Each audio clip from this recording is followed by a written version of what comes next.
Hello, hello, and welcome to another episode of the Awesome in Seattle podcast. This is your host, Christian Nossum of the Awesome Nossum Group at Wilson Realty.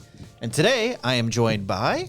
Hello, I am Joanna Beecher on the Awesome Nossum team. Woohoo! And today we're talking about something that doesn't get nearly enough attention, and that is how to interview a real estate agent. Exactly. Most people just assume that they have to go with who they know or the first agent that responds to some Zillow or Redfin inquiry.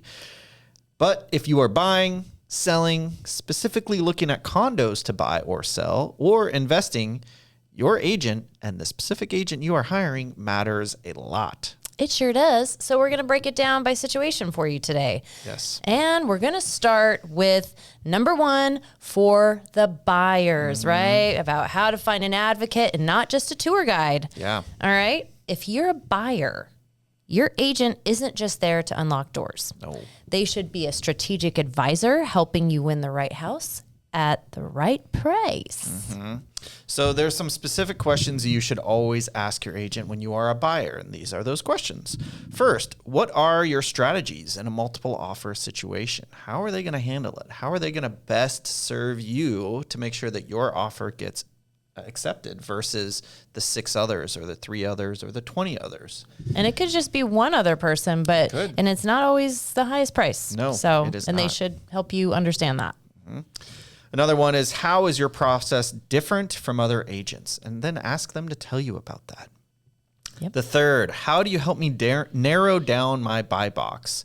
If my partner and I disagree, how are you going to help us get on the same page? People don't think about that one enough, I don't think. I 100% agree. And in our 20-year plus career of doing this is something that I realized pretty quick. You got to get both couples or both parts of the couple on the same page.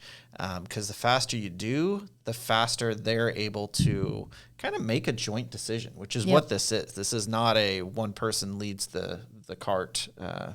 You got to have both on board. Exactly. In order to get there.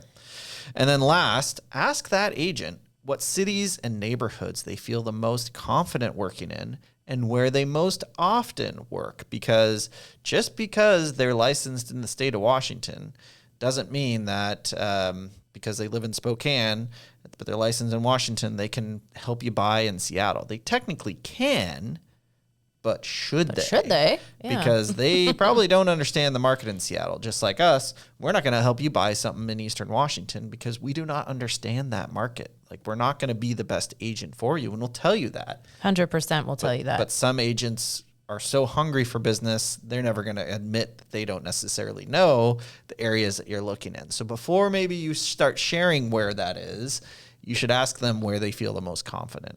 Exactly. I mean, a good agent is going to talk you through financing. They're going to recommend great lenders and help you interpret inspection reports and write competitive offers. We're not just door openers. No one should be. No. We're deal structurers, and you should understand that.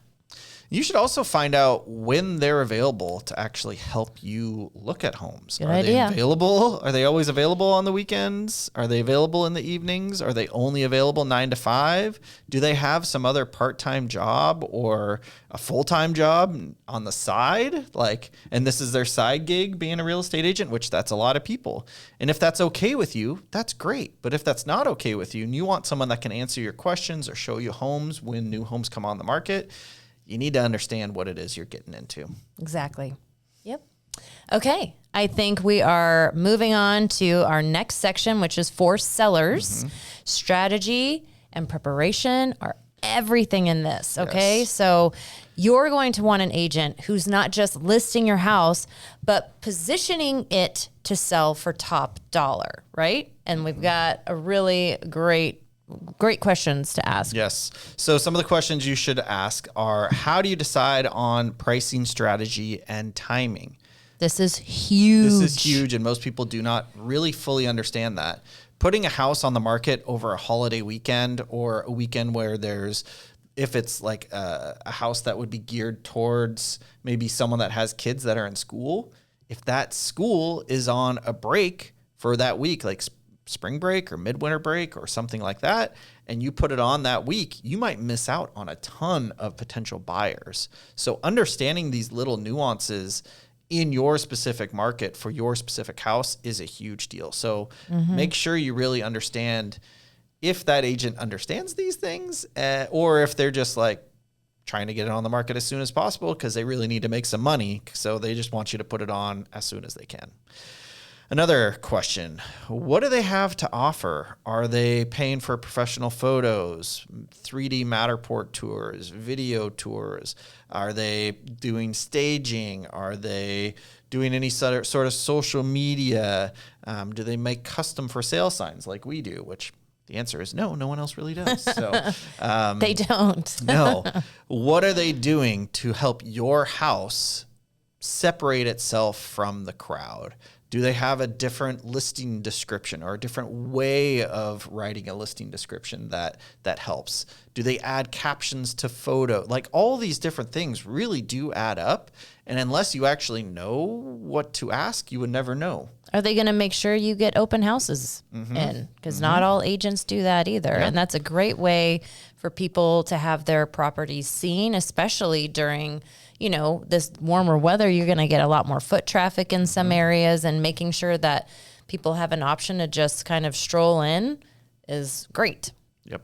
I actually just spoke with an agent that I was listing a property. I asked a similar home recently sold. I called that agent just to get a feel for the market, what happened, all that fun stuff. And I was like, so how did your open houses go? And she just laughed. She goes, I don't do open houses. What are you talking about? I just let buyers go see it when they want to with their agent. I was like, interesting. Okay, good to know. It kind of shocked me. She laughed at me for asking that. Okay, that's a strange approach. That's a different approach. So another question to ask. Do they recommend that you get a pre-inspection and a sewer scope and then give that out to potential buyers? This is a strategy depending on your specific market and what's going on. This could be something that you should do, and maybe it's something that you shouldn't do. It just depends on what's going on in your market. And then last, how do you deal with multiple offers if you end up getting more than one? And do you recommend doing an offer review date or just getting first come, first serve offers? What do they recommend? And this is going to be market dependent. So there should be no blanket answer. This should be, hey, it depends on what's going on with the market. Exactly. That last one is big because that can really, just adjust how people even want to approach going to tour your listing, honestly. And so just to kind of go back to, like, a pre-inspection can help you avoid surprises. Totally. Right? It's going to help you not have to negotiate inside the deal if you're the seller. And you want to avoid that at all costs, most likely. That's that negotiation drama we like to avoid. And a sewer scope, in addition to the pre-inspection, is also, or can also be, a great idea, especially on a lot of the older homes. Yeah. Just so that the buyer knows what they're getting into. And that is also creating a trust. And that's huge. And, just buying a home in general, I think. Yeah. And this is something that you may or may not want to do depending on the market. I was just talking last night, with a past client who called me up. They're looking to sell in the next month to 2 months. They were talking about timing, and that is one of the questions that they asked me. Should we do this? And I said, well, do you think there's anything big that might be coming up? And they were like, yeah, we think maybe the roof might need to be redone. I was like, all right, so here's the pros and cons of getting a pre-inspection done and learning that your roof needs to be redone before you can sell. When I explain that, if you don't get a pre-inspection and disclose that the roof might need to be redone or find out that it might need to be redone, that buyer, once they get a loan, the appraiser could say, hey, this roof is shot. We're not giving you a loan. And that right there could kill the deal. That might make that buyer back out. And now you're coming back on the market. It's got a stain on it. Your listing online has a stain on it because it looks like it went active for sale, then it went pending, and then it went back active. And that is what I was just saying, a stain. And some buyers are like, well, something's wrong with that house. I'm not moving forward. Yeah, it's a big old, as you keep saying, it's a stain on that house, and people don't want to deal with that. Yep. So I recommended that they do get that done, and probably do it sooner than later, so that if they do want to get a new roof, if it does in fact need it, because they're just assuming it does. Right. If it does, now they actually have some time, because currently it's summer as we're recording this, and summer is the time that most people do their roofs. Exactly. Because it's not raining. In our area, that's a big deal. So, so roofers are kind of backed up, especially good ones that are not as expensive as the super expensive guys who have less time. So, another question is your agent going to help you coordinate any repairs or cleaning, or like we said, the staging and all the moving parts? Because you're not just hiring a negotiator. You are, but that's not the only thing you're hiring. You're also hiring a project manager. And if you're moving, say, across the country or out of the city to a different spot, and you can't easily check on the property, is your agent going to be there to help you and be the one, the boots on the ground that you can't be there for? Exactly. You want to make sure, if you are leaving before your house sells, you want somebody to be able to check on it, make sure that everything is still looking good every week that it, is on the market, and make sure that it's a secure home as well. Exactly. Always want to make sure of that. All right. Segment 3. It's a special category of condo buyers and sellers. This is a special category. It sure for is. Sure. It's a different ballgame. It is. And mostly because HOA is involved, and HOA is very specific. I know a lot of people have a very triggered response when you say HOA, and I don't want you to think it's that. It's just you have to understand it a little bit better, right? So your agent needs to understand this. Yes. Much, like the complexities of this much more than you would think. So what are some of those questions? So as a condo buyer, and then in a second I'll go over condo seller. So as a condo buyer, your agent should be asking questions about the HOA and trying to figure out if there are any red flags in the HOA docs. They need to be able to understand when they're looking through those. Yeah.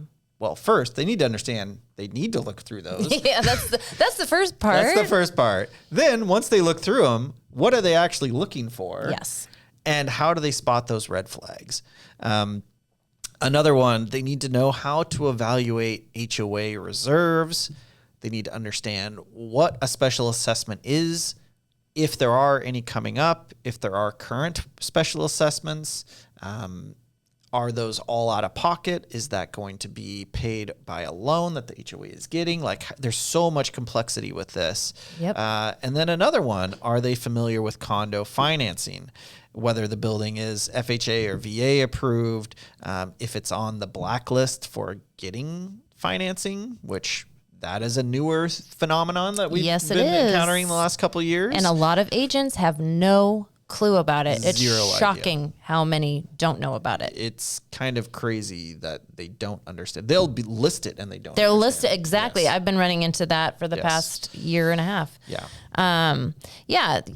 The right condo agent, buying or selling, is part detective, part translator. They'll help you interpret everything from rental caps to budget line items. I mean, HOAs are very lengthy. They're very dry. Yes. You'll be doing a lot of reading yourself as You'll the be buyer. falling asleep while you read it. 100%. If you need like help falling asleep, just start reading it right before bed. You'll be fine. But those are very important things to look at. Yeah. Yeah, you don't want to get under contract on a condo and then later find out from your lender, if you're not paying cash, that you're not even able to get the loan because the condo isn't financeable. And that happens a lot. Exactly. That is, that's a huge piece that I talk about with my buyers that are looking at condo specific properties. And, we just tackle that right away, And this also brings up a point that even if you do have cash, you should be looking at if the condo is going to be financeable, because whenever you go to sell, most likely it's going to be a financed buyer, someone getting a loan. And if you can't get a loan, you just decrease the buyer pool dramatically, which means you're decreasing how much money you are going to be able to make off that sale. Yeah. All right, so let's go over selling a condo. So is your agent going to help you learn how to get all of the HOA docs prepped? Do they even understand what that means? So that's one question. When do you order your resale certificate? When do you do it? Should you do it after you get under contract? How long does that before? take? How much does it cost? How do you do it? All of these things are things your agent should know. And then also, how are they going to market your condo differently than they do, say, a townhouse or a single family house or a dadu or whatever? How do they do it differently to make it stand apart from the crowd? Yep. All right. Segment four. So this is for our investors, okay? And understanding how this is a business relationship. Yeah. So investors are a little bit different than most buyers. And the reason why is because when you're working with, as an agent, working with an investor, that you got to know that that investor is working with probably 10 other agents. And the reason why is because it's a little different as an investor. So I will buy any property that anyone brings my way, even if I didn't find it as an investor, because they might have some method of finding deals that I can't find, and I'm happy to pay them for that. Right. And as an investor, you know, it's also, you can't have eyes everywhere all the time, and there's so many off-market things happening, correct? Yes. So it's like you just want, you know, someone that is bringing you something great to come your way, right? And that's very important when you're talking about the buyer brokerage services agreement. So if you're an investor, you don't want to sign an exclusive buyer brokerage services agreement. It doesn't make sense for you to do that. That means Not just in your best interest. working with one agent exclusively, right? So traditional buyers, it's a little different. They should sign one. But since investors tend to work with multiple agents at a time due to the nature of the business, because it is a business, you can really make a problem for yourself as an investor if you do sign one. So you're going to, just as Christian brought up, you're going to work with different agents, but different types of deals and different markets. So you definitely will need to sign, as everyone does, a buyer brokerage services agreement, but non-exclusive would be the way to go on that. As an investor. So some of the questions you should ask: what kind of comps do you run, and how fast can you get them to me? Speed is a huge deal when you're an investor. You need to know quickly if this deal makes sense or not, because sometimes you only have a few hours to decide on if you're going to make an offer or not. You don't have days or maybe like a week to decide that. And so you need to understand, is your agent going to be able to provide those comps quickly? Because that's what you need in order to make an informed decision. Next, will you be comfortable making low ball offers for me?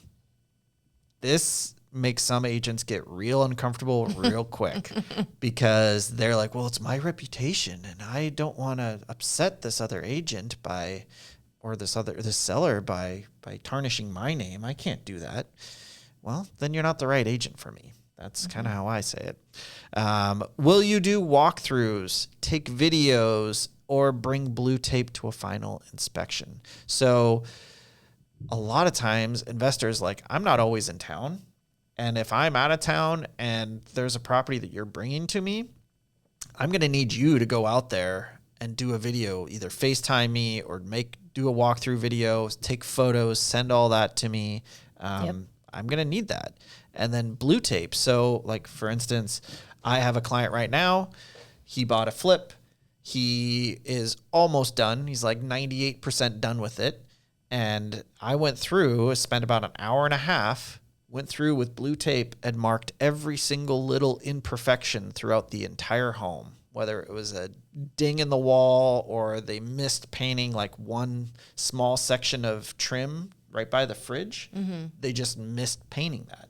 It wasn't too far off, but it was a different sheen of paint. And at the right light, you could tell, and it was obvious then, but most of the time you couldn't tell. So I just went through and I spent a ton of time just helping him see all that stuff. And it's also nice for him because I'm the bad guy as his agent, not him being the bad guy going back to his contractors going, hey, I need you to fix all these blue tape things. Right. Because it looked like a piece of Jackson Pollock art after I was out of there with spots everywhere. But you want that because then you want to make sure that you're getting the best offers. Yes. Right? Because buyers will see that. Exactly. Because buyers are going to walk through and they're not going to notice all these little imperfections. But they might in a certain way, and If that will bring wasn't down their done, opinion exactly. of it, right? If they it wasn't see little done, weird things like that aren't done, and then they question the quality of the work. That'll really mess with how people want to make offers. Yes. Another question to ask your investor agent: can you help me run performas or offer any design suggestions or do walkthroughs and help me work out the floor plan? Will you be open to giving me suggestions on what the floor plan should be? I just did this last week as well. Met again for 2 hours with these clients who bought a flip, and they were just like, this bathroom is just, it's the downstairs bathroom. There's 2 bedrooms down here, but it's not a big deal because there's going to be kid bedrooms and this bathroom doesn't need to be that big. And I was like, you guys have a ton of space right here. Why don't we expand it? You could easily expand it. You have the ability, and that would make this feel so much better. Even though it is a kid bathroom, it's still going to feel so much better. And eventually those kids are going to be teenagers, and maybe they're also going to have guests. Like you're going to have guests that stay there that use that bathroom. So it's not necessarily only a kid bathroom. Yeah. And they were like, oh, that's a good point. So can't just brush that off. No, exactly. And then the biggest question to ask: are you an investor yourself? And what kind of investments do you do? And if they haven't done them before, maybe they're not the right investor agent for you, because they're not going to be able to give you a lot of advice that maybe you should be taking. Right. And, that's also leads kind of to the next thing. Like, what kind of network does the agent have, right? Yeah. And if they're an investor already themselves, that, lends to think that they probably have a great network that you can also lean into. You want your agent to also be able to introduce you to people like contractors and lenders, property managers, that sort of thing. And one big piece I think you should pay attention to is if they have that network, then the off-market deals, which are a great option. That's a good opportunity for you as an investor. Like, you want to be able to have access to that. Exactly. An investor-focused agent should speak the language of ROI, cash flow, zoning, and they should be able to explain what a BRRRR is, what that stands for. You shouldn't just be means the you're one cold, right? Interviewing. Yeah, totally. It means they're working in Alaska. Right. Yeah. No, they should be the ones explaining that to you, not you explaining that to them. So if you're seeing that, maybe that's a sign you need to find another agent. Yep. So we're going to wrap it up with kind of one final thought is choose your agent with intention. Yes. At the end of the day, this comes down to being intentional, right? Don't just go with your cousin's friend's roommate. Just because your parents' agent used to do a lot of business 20 years ago doesn't mean that they understand the current market in the areas that you're wanting to buy or sell in. Interview agents like you're hiring them, because you are. Yeah, you are. A great agent will help you feel informed, empowered, supported. They won't make you feel pressured. That's if you're not finding that vibe, or maybe you are feeling that pressure vibe, maybe you should move on, because that's possibly not the right agent for you. Also, we touched on this a little bit before, but I want to go in a little bit more depth. As a traditional buyer, so you're looking at buying a house or a condo or whatever. For your home, not for an investment. For your home, primary residence. As of January 2024, you will have to sign in the state of Washington a buyer brokerage services agreement. This is also known as like a buyer agent contract. You're going to have to sign it with whatever agent you choose to work with. Every single one. Every single one. This will state that you are working one-on-one with them for a specific period of time. Now, when you're an investor, we touched on this earlier, this isn't as big a deal. As an investor, you're going to buy from any and everyone. So if your agent, if you're an investor, is forcing you to sign an exclusive to work with them, that is a red flag. You probably don't want to work with them. That really just keeps you in a box. And as an investor, that's not great. But the reason why is because as an investor, you're not going out every evening and weekend for months on end like a traditional buyer. Right. And so that traditional buyer does usually sign an exclusive, because like for us, we do sign exclusive with our traditional buyer agents or buyer clients, because we are spending a ton of our time. And if you end up buying with someone else, and we've worked with you for 6 months, and you came to our beers and home buying class and you got free food and beer. Did your strategy session. We shared all of our resources with you, all of our time. And then you turn around and buy with someone else. We get nothing out of that. In fact, we lose a lot. Yeah. And so that is why we have you sign that BBSA, Buyer Brokerage Services Agreement, with us exclusively as a buyer. Yes. And basically every other agent's going to do the same thing. They're going to ask the same of you. Yeah. It shows your commitment to the process. It shows that you're serious. You know, this is a career choice. Yes, exactly. It's not for funsies. No. Although we have It a is lot fun. of fun. I'm like, I do have a great time. That's not the point. Yeah. But this isn't our hobby on the side. No, exactly. Yeah. Yeah. All right. So if you need help finding an agent or want to ask these questions to us, we are here. We are happy to answer these questions for you. We love to navigate the process. We just like to do it in a very particular way. We have our strategy. And just as a reminder, we're agents and work with buyers and sellers and investors. Mm-hmm. Yep, exactly. So that's it for this episode. I hope you learned a lot. I hope you understand what questions you need to be asking based on your specific situation. And I hope you are able and feel much more confident picking an agent and understanding that you do have a choice. You don't have to go with whoever you used last time you bought or sold, or whoever you met at an open house, or that person that you clicked see the house in 30 minutes and then you show up and now you have to work with them for a year. Like, that doesn't necessarily mean that's the best choice for you. So be informed, make a good decision. Exactly. And that is it for this episode of the Awesome in Seattle podcast. Thanks so much for listening. We'll see you on the next one. Bye. Bye.